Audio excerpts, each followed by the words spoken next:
नमस्कार दोस्तों, स्वागत है आपका हमारी एकेडमी में। देखिए, जनरल साइंस भी शुरू कर रहे हैं, काफ़ी महत्वपूर्ण है ये एग्ज़ाम के लिए। और इसमें वो सारे क्वेश्चन कवर किए गए हैं या तो जो एग्ज़ाम में आए हुए हैं और या जिनकी संभावना निरंतर बनी रहती है, और मैक्सिमम क्वेश्चन ऐसे हैं जो एग्ज़ाम में आए हुए हैं। तो आज हम जनरल साइंस में फिजिक्स से शुरू कर रहे हैं, भौतिक विज्ञान से शुरू कर रहे हैं। ठीक है, क्वेश्चन बेहद महत्वपूर्ण है, देखते रहें। जिन क्वेश्चंस के आपको जो क्वेश्चन आपसे पूछे जाते हैं उनके आंसर भी दें, वो भी एग्जाम के पॉइंट ऑफ व्यू बेहद महत्वपूर्ण है। चलिए शुरू करते हैं बिना किसी देरी के। भौतिक विज्ञान में किसका अध्ययन करते हैं, ध्यान रखें, ये पता होना जरूरी है। भौतिक विज्ञान में द्रव्य तथा ऊर्जा का, मैटर और एनर्जी का अध्ययन करते हैं, और साथ ही साथ इनके जो बीच की परस्पर क्रिया है, आपस में जो इनकी क्रियाएं हैं उनका अध्ययन किया जाता है भौतिक विज्ञान में। द्रव्य तथा ऊर्जा और उनकी परस्पर क्रियाओं का अध्ययन किया जाता है। ठीक है, तो यह है भौतिक विज्ञान। देखिए नेक्स्ट क्वेश्चन है, एसआई पद्धति में मूल मात्रकों की संख्या कितनी है? 7 है। देखिए, दो प्रकार के मात्रक होते हैं, एक मूल मात्रक फंडामेंटल यूनिट, एक व्युत्पन्न मात्रक डेरिव्ड यूनिट। फंडामेंटल मात्रक मूल होते हैं, व्युत्पन्न मात्रक वो होते हैं जो फंडामेंटल राइट से बनते हैं, यानी मूल मात्रकों से बनते हैं। ठीक है ना, ध्यान रखें। तो 7 मात्रक है हमारे पास। एक तो लंबाई का मीटर है, द्रव्यमान का किलोग्राम है, समय का सेकंड है, ताप का केल्विन है, विद्युत धारा का एम्पियर है। ठीक है ना, पदार्थ का जो परिमाण का मात्रक है वो मोल है, और ज्योति तीव्रता का मात्रक कैंडेला है। ठीक है, तो इस प्रकार से 7 मात्रक हैं। नेक्स्ट क्वेश्चन, ज्योति तीव्रता का कैंडेला, ये क्वेश्चन पूछा जाता है। वो ये मात्रक जो मूल मात्रकों की सहायता से व्यक्त किए जाते हैं। व्युत्पन्न मात्रक हम पहले ही बात कर चुके हैं, दो प्रकार के मात्रक होते हैं, एक होते हैं मूल मात्रक और एक व्युत्पन्न मात्रक मूल मात्रकों से व्यक्त किए जाते हैं, मूल मात्रक। नेक्स्ट देखिए, एक प्रकाश वर्ष कितने मीटर के बराबर होता है? तो ध्यान रखें, प्रकाश वर्ष क्या है? प्रकाश द्वारा एक वर्ष में चली गई दूरी जो है 9.46 इंटू 10⁻15 मीटर। ठीक है, 9.46 गुणा 10⁻15 मीटर। अमूमन एग्जाम में पूछा जाता है, याद कर लें इसे। ठीक है, नॉन साइंस वालों के लिए तो बेहद महत्वपूर्ण है। दूरी मापने की सबसे बड़ी इकाई है पारसेक, ध्यान रखें। पारसेक से सबसे लंबी दूरी मापी जाती है। ठीक है, एक पारसेक कितने प्रकाश वर्ष के बराबर होता है? ये होता है 3.26 प्रकाश वर्ष। आपने ये बताना है कि एक पारसेक कितने मीटर के बराबर होता है, कमेंट बॉक्स में जरूर कीजिएगा, मोस्ट इंपॉर्टेंट है। न्यूटन में कितने डाइन होते हैं? न्यूटन पता ही है आपको किसका मात्रक है? बल का जो मात्रक है वो न्यूटन है। कौन सा? एसआई मात्रक। और सीजीएस पद्धति में डाइन है बल का मात्रक, ध्यान रखें। एसआई मात्रक न्यूटन, सीजीएस मात्रक क्या है? डाइन।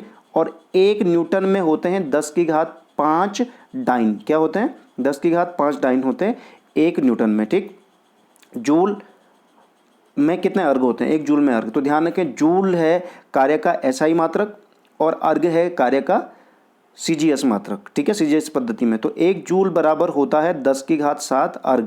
क्या होता है? 10⁵7 अर्घ। ठीक, नेक्स्ट क्वेश्चन देखिएगा, एक नैनोमीटर में कितने मीटर होते हैं? बेहद बार बार पूछा जाता है। एक नैनोमीटर में मीटर होते हैं 10⁻⁻9 मीटर होते हैं। आपको ये बताना है कि एक मीटर में कितने नैनोमीटर होते हैं। ये भी क्वेश्चन एग्जाम में पूछा जाता है, और इसका सॉल्व करके आप कमेंट बॉक्स में जरूर बताएं। देखिए, अदिश राशियों की बात हो रही है, तो अदिश राशि क्या होती है? आपको पता है, वो राशि जिसमें सिर्फ परिमाण होता है। ठीक है ना, परिमाण होता है, जिसमें दिशा नहीं होती, जिसमें दिशा नहीं होती है, उसे कहते हैं हम अदिश राशि। तो अदिश राशि है द्रव्यमान, चाल, आयतन, कार्य, समय, ऊर्जा, विद्युत धारा, ताप, दाब इत्यादि। ठीक, सदिश राशि वो जिसमें परिमाण प्लस दिशा होती है, मैग्नीट्यूड प्लस डायरेक्शन होता है, वो सदिश राशि है। जैसे विस्थापन, बल इत्यादि जो हैं वो सदिश राशि। जैसे वेग की भी अगर हम बात करें, वेग, त्वरण, ये सारी की सारी क्या है?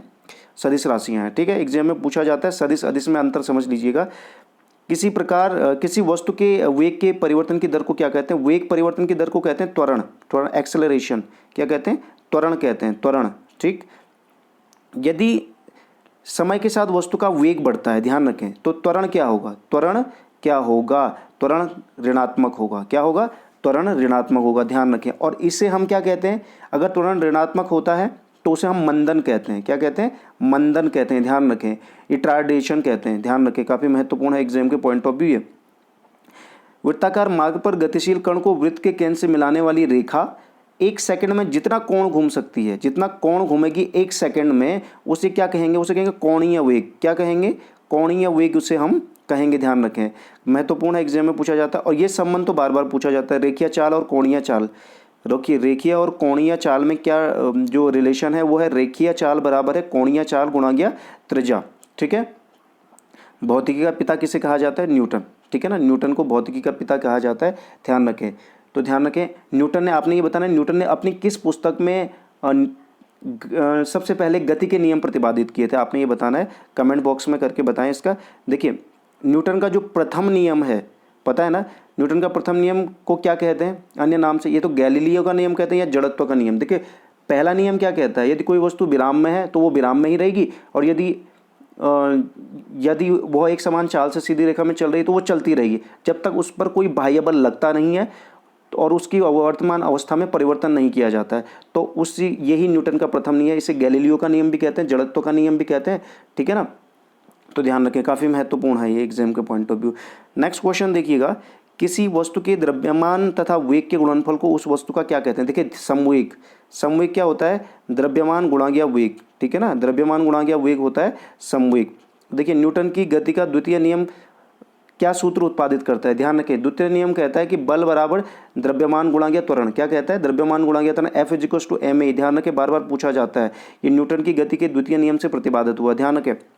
न्यूटन की गति का, देखिए नेक्स्ट, बंदूक से गोली चलाने पर, नाव से किनारे पर कूदने पर, रॉकेट को उड़ाने में किस नियम का प्रयोग होता है। तो ध्यान रखें, गति का तृतीय नियम का प्रयोग होता है। क्या होता है इसमें, ध्यान रखें, न्यूटन की गति के तृतीय नियम में प्रत्येक क्रिया परंतु विपरीत में प्रतिक्रिया होती है, ठीक है। बंदूक से गोली चलेगी तो चलाने वाले को पीछे की ओर धक्का लगेगा, नाव के किनारे पर कूदने पर नाव पीछे की ओर हट जाएगी, है ना, रॉकेट उड़ाने में। इसी प्रकार से ये एग्जाम्पल हैं इसके। नेक्स्ट क्वेश्चन देखिएगा, वृत्ताकार पथ पर चलती हुई वस्तु एक बल वृत्त के केंद्र की ओर कार्य करता है, इसको क्या कहते हैं। ध्यान रखें, वृत्ताकार पथ पर चलिए, केंद्र की ओर एक बल कार्य करता है, अभिकेंद्रीय बल कह रहे हैं, ये मोस्ट इंपॉर्टेंट एग्जाम में पूछा जाता है।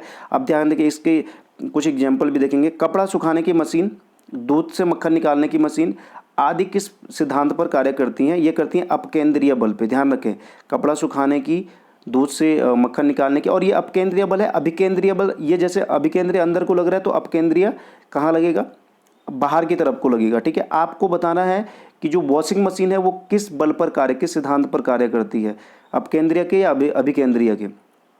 किस बल को छद्म बल या जड़त्व बल भी कहते हैं। तो ध्यान रखें, हम जो कहते हैं छद्म बल जड़त्व बल वो कहते हैं अपकेंद्रीय बल को, ठीक है, अपकेंद्रीय बल को कहते हैं हम छद्म बल जड़त्व बल।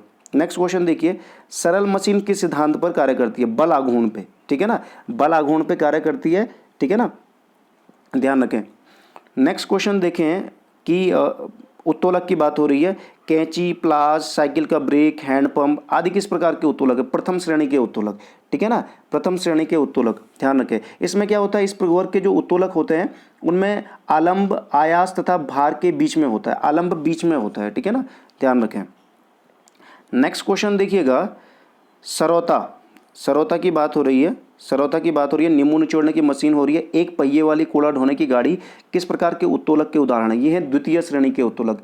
इसमें क्या होता है, आलंब तथा आयास के बीच में भार होता है, भार बीच में होता है, ध्यान रखें इस प्रकार में, ठीक है। नेक्स्ट देखिए, मनुष्य का हाथ, चिमटा किस श्रेणी के उत्तोलक है, तृतीय श्रेणी के उत्तोलक।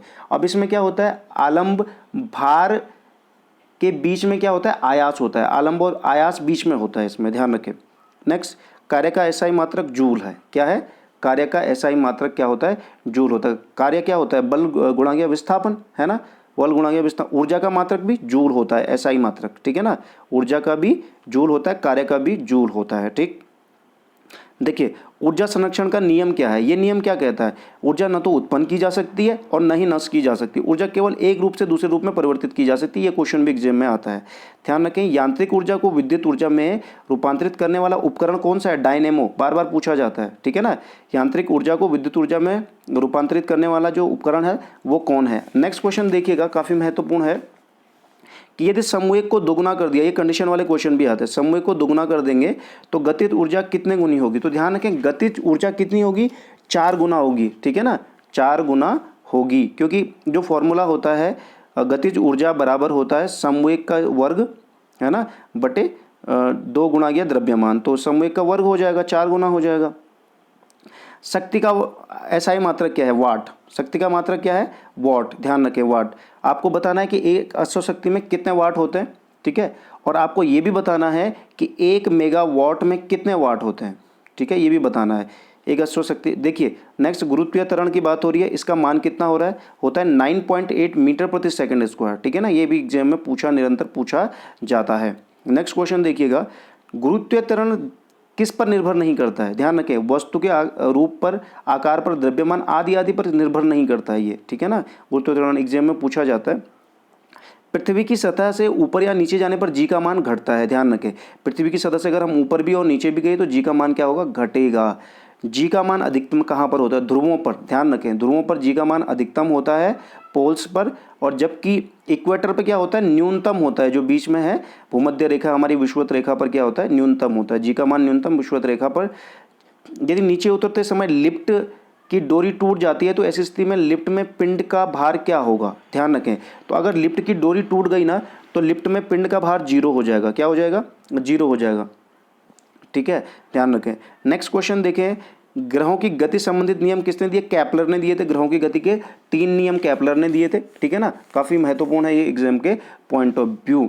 नेक्स्ट क्वेश्चन देखिए, भूस्थायी उपग्रह का परिक्रमण काल कितना होता है, तो इसका परिक्रमण काल कितना होता है, 24 घंटे होता है, ठीक है ना, 24 घंटे होता है भू स्थायी उपग्रह। अब ये उपग्रह क्या होते हैं, जो पृथ्वी के अक्ष के लंबवत तल में पश्चिम से पूरब की ओर पृथ्वी की परिक्रमा, ये पृथ्वी की परिक्रमा करते हैं, कहाँ से कहाँ तक, पश्चिम से पूरब को, पश्चिम से वेस्ट टू ईस्ट को ये क्या करते हैं, परिक्रमा करते हैं। नेक्स्ट क्वेश्चन देखिए, पृथ्वी के लिए पलायन वेग का मान बार बार पूछा जाता है, 11.2 किलोमीटर प्रति सेकंड, और ये बार बार पूछा जाता है, ये पलायन वेग वो है, इस स्पीड से अगर किसी वस्तु को हम फेंकते हैं तो वो पृथ्वी के वायुमंडल से बाहर चली जाती है, इसे पलायन वेग कहते हैं, ठीक है ना। अगला क्वेश्चन देखिए, किसी उपग्रह का कक्षीय वेग को कितना प्रतिशत बढ़ाया जाए कि वह अपनी कक्षा छोड़कर पलायन कर जाए, ध्यान रखें, काफ़ी इंपॉर्टेंट है, ध्यान रखें, ये है 41%, ठीक है ना, 41% या √2 गुना भी कभी कभी एग्जाम में पूछा जाता है, क्योंकि इनके बीच में फॉर्मूला है,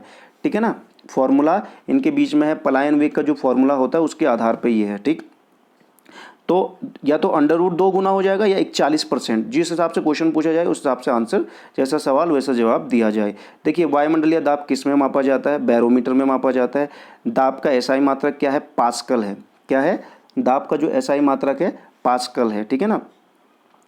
अब आपको एक बार में कितने पास्कल होते हैं, एक बार में जो पास्कल होते हैं वो 10⁵ पास्कल, यानी पास्कल को हम क्या कहते हैं, पास्कल को हम कहते हैं न्यूटन प्रति मीटर स्क्वायर, क्या कहते हैं, न्यूटन प्रति मीटर स्क्वायर को ही पास्कल कहते हैं, ठीक है। तो एक बार में 10⁵ न्यूटन प्रति मीटर स्क्वायर, ठीक है। आज के लिए इतने क्वेश्चन है, लगातार लेके आते रहेंगे, आपको कैसा लगा कमेंट बॉक्स में जरूर कीजिएगा।